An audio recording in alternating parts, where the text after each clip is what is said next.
In a previous video, you've seen me visit multiple studio spaces, and I feel that one of them was my favorite. But before I give them my thumbs up and sign the contract, there's a couple of things I want to check first. So in this video, we'll be looking into the design and the acoustics of my possibly next studio space to see if it's the right fit for what I need. Out of the 4 rooms we visited, I think the recorder complex resonates with me most and might be the best fit. Okay, let's dive into the design and the acoustics of this room. Now, disclaimer, I am not an acoustics expert. I am a music producer and audio engineer for over a dozen years, and this is the info I have picked up along the way from working with people that are way more knowledgeable about this subject than I am.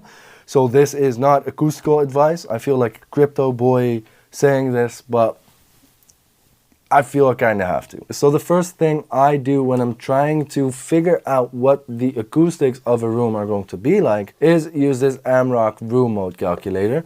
And there you can insert your room dimensions. So the length of that room is 690, the width is 390, and then the height is 280. And then we get all the room modes that the room is probably going to have. You can hear them already, you can preview them. So if you're actually in the room, you can preview them and walk around the room and see if they're actually the problems you're having. So what are room modes and why do we care so much about them?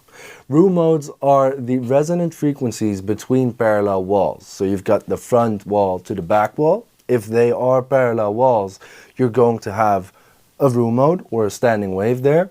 Same for the side to side walls and the floor to the ceiling. Knowing which frequencies are going to be affected by these room modes is very important when we are going to place our acoustic treatment, because that is going to determine where we're going to place our acoustic treatment. Over here we can see that the first room mode we're getting from the front wall to the back wall is 25 Hertz.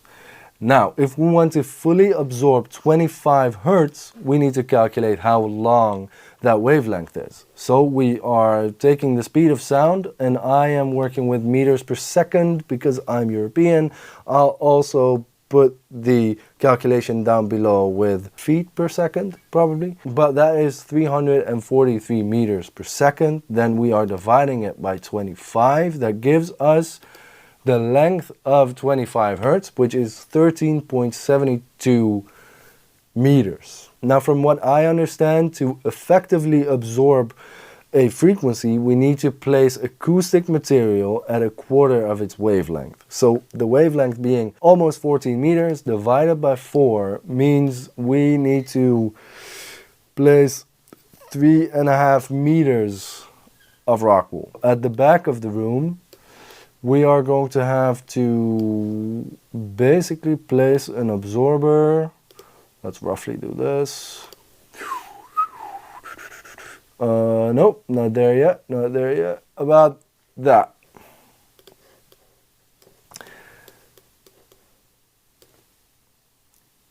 Yeah, I don't think I would be very happy with that. That would be a very, very, very expensive rock wool storage, basically. So to effectively absorb the low end in the room without losing basically all the space in the room, we need to figure out different methods of absorbing the low end. Now, I've heard a lot about things like Helmholtz resonators, which you can tune to a specific frequency, or membrane absorbers, which are really great at targeting one specific low-end frequency, but they are a little bit harder to build than just a frame with some rock wool and some cloth over it. So I think I need to save that for later when I'm getting an actual acoustics expert involved. And right now, I think we should be focusing on what we can do with just my knowledge, a bunch of rock wool, and a lot of wood, and losing the least amount of space possible.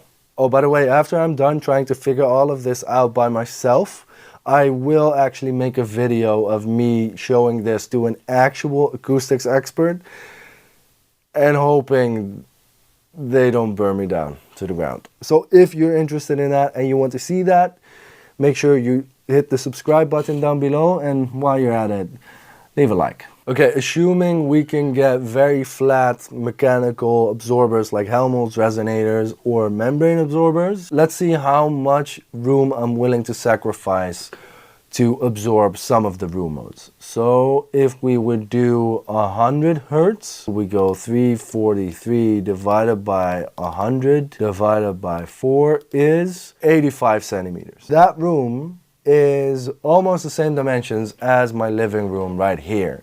It is the same length, it is the same height, it is just 1 meter wider than my room right now. But that means that I can check what it would be like if I gave up 1 meter in this room. That would be this. I think I could live with that, but if we could do a little bit less, that would be great. 149. So let's do 343 divided by 149 divided by 4 is 57. That is about yeah, it's exactly where the door starts. So that could be an option. Let's just make it a little bit nicer and just actually let this connect as well. So we have a little bit of a nicer design over there, because the eye also wants something, as we say in Dutch. Okay, so ideally I would not like to lose that much room in the back. So if I don't have to give up that room, I'd rather not. So we went back to recorder to actually see if we had an issue around 150 hertz. And indeed, we had. So it looks like this is what we're going for. And then hopefully somewhere behind all of that rock wool, we can actually put all the other mechanical absorbers and everything and still tackle a couple of frequencies in the low end. But to know if that can actually be done, I think we have to wait until the pros come in. By the way, if you want to see the entire video of us taking that measurement and more outtakes and behind the scenes stuff, make sure to hit the join button down below to check out the virtual internship. And as a member of the virtual internship, you get access to exclusive mix breakdowns, recording walkthroughs, maintenance days, and also stuff like this. When we are going out to figure out if a room has certain issues, then we make videos, and that's what you get to see as a member. So if you're into all of that, I'll see you there. Then it is time to figure out where we need to place the sweet spot in the room, because that is probably going to determine how much work we need to put into this room to actually make it sound good. So there are 3 variables in positioning us in the room. There is the width of the room. Well, you want to be in the middle because you want the stereo image to be equal from both sides. So that's pretty much fixed. And then the second one is the height, which will always be the same unless I'm standing up. Then the only variable we're actually going to change is the length of the room. My guess is, and this is something that I am just doing, I'll check this with the experts as well, but what if we made the room modes a little bit more visual? What if we took all the room modes from the front wall to the back wall and we put them as lines on the floor, and then see where we've got the most space between 2 modes? If we put our sweet spot there, would that result in the flattest starting point? I'm also very curious if this is something that an acoustician actually would do. So do not take this as acoustics advice, please. Just see this as an experiment. So the first room mode is always halfway in the room. So that's 690 divided by 2. And that is 345. We're not going to sit halfway in the room, so this 50 Hz room mode is probably not going to be an issue for us. The one at 75 Hz is at 230 centimeters. 100 Hz is at 172.5, and also again at 345. Well, we had that one already. That's kind of good to know that halfway into the room, we've got problems on problems. And 150 Hz, 115 centimeters. And then it will also occur on the double, which is 230, which we already have. So that will also be a double room mode. So that would be a good spot to steer clear of. So now we've got a visual representation of the room modes in the room. But could we now find the perfect sweet spot by steering clear of all of these lines? So by that logic, I would need to sit somewhere over here at 200 centimeters. If you have looked into acoustics and researched where you should be placing your sweet spot, you have probably come across the 38% rule. Basically, the 38% rule says you need to put your sweet spot at 38% of the length of the room. So that means that we've got 690 divided by 100 times 38. Means we need to put our sweet spot at 262 centimeters, which is right here. This does steer clear of these two room modes, but I would rather have it here or over here. Well, let's trust the people of the 38% rule and try to place our monitors from this position, shall we? So, from the sweet spot, we are going 30 degrees out because we want it to be in a 30-degree angle. And then let's grab my monitor stands and let's put them in the floor. SketchUp. Okay, so if we're going for the classic equilateral triangle, which means that from the listening position to this stand is going to be 190 centimeters, then this stand also needs to be at 190 centimeters. And the stands to each other also need to be around 190 centimeters. But the more I speak to experts in acoustics, the more I hear about SBIR, or speaker boundary interference. It is always a good idea, acoustically speaking, to put the speakers as close to the front wall as possible because of this effect called speaker boundary interference. Okay, from what I understand, and I'm going to try to explain this as best as I can, speaker boundary interference is the effect that the low-end energy from your speaker goes out of your speaker, hits a boundary, in our case a wall, then comes back, and then when it meets the direct sound coming off of your speakers, both those low-end waves are at a different phase or a different polarity, which means it's going to cancel or amplify certain frequencies. So we're basically getting an extra issue on top of the room modes, which is what we do not want.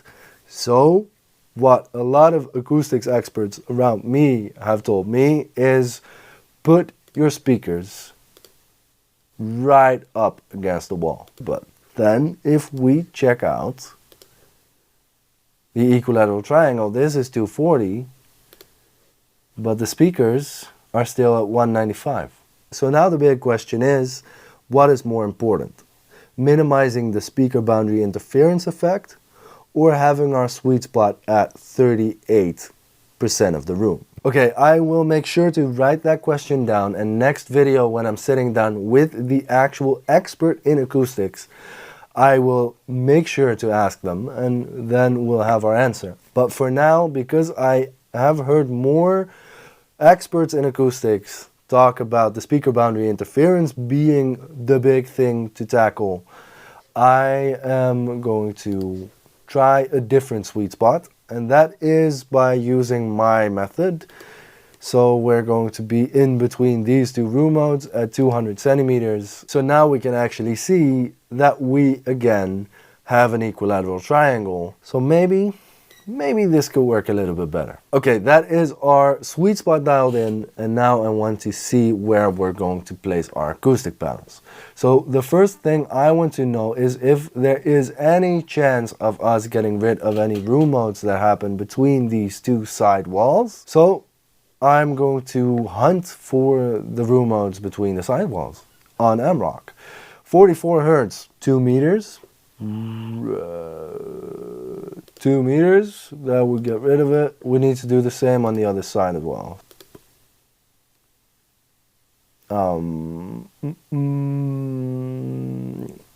It's not gonna work, is it? I'm sure 88 is also too optimistic. So 176, 49 centimeters. I think that is also too much, but I'm going to cheat and then check with an acoustics expert. I have made a panel of 25 centimeters thick. My idea, my optimism makes me hope that if I place an absorber of 25 centimeters on this side and then do the same on the other side, we can actually say that it's 50 centimeters. I'm sure this doesn't work that way, but what if it does?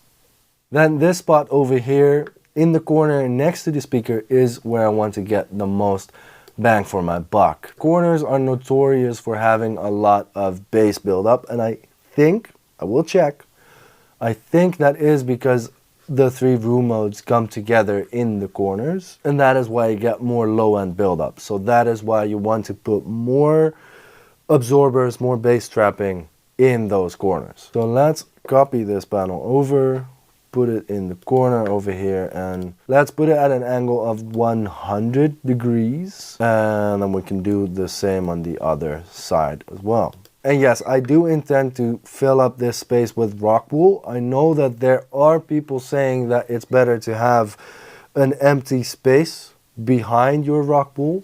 So I will definitely check that as well with the experts in acoustics. If they say leave this open, that is better, I will do that. If they say nope, you need to fill everything, which is what I believe you need to do, I will go ahead and do that. Another thing I really am going to need more of an expert opinion on is if I can get away with making some of these panels a little bit smaller. I get that at the sweet spot I need to get all the absorption I can get, but maybe these four I can actually make a little bit smaller so I have a little bit more floor space to actually work with. Because yes, I want to have the best acoustics possible, but not at all costs. If it's really feeling cramped up but it has great acoustics, that is not really ideal. Okay, so let's add some furniture to that design to see if I actually have enough space to put all my stuff. Okay, I think it is going to be tight, so maybe 25 centimeters might not actually work. It is not a studio if you don't have a nice sofa and a rug.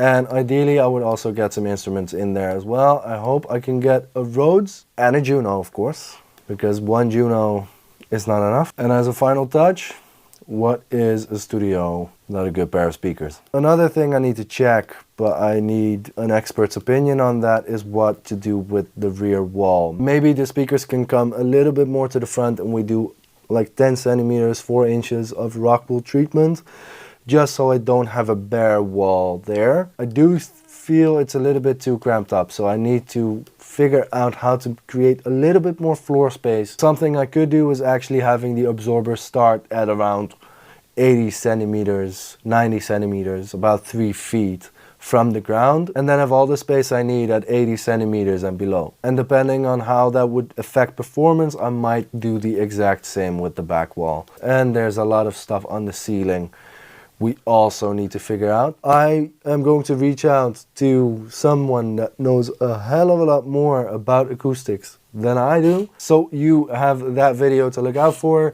If you don't want to miss out on that, make sure to subscribe down below, leave a like, and comment down below what things you think I should add to my new studio space.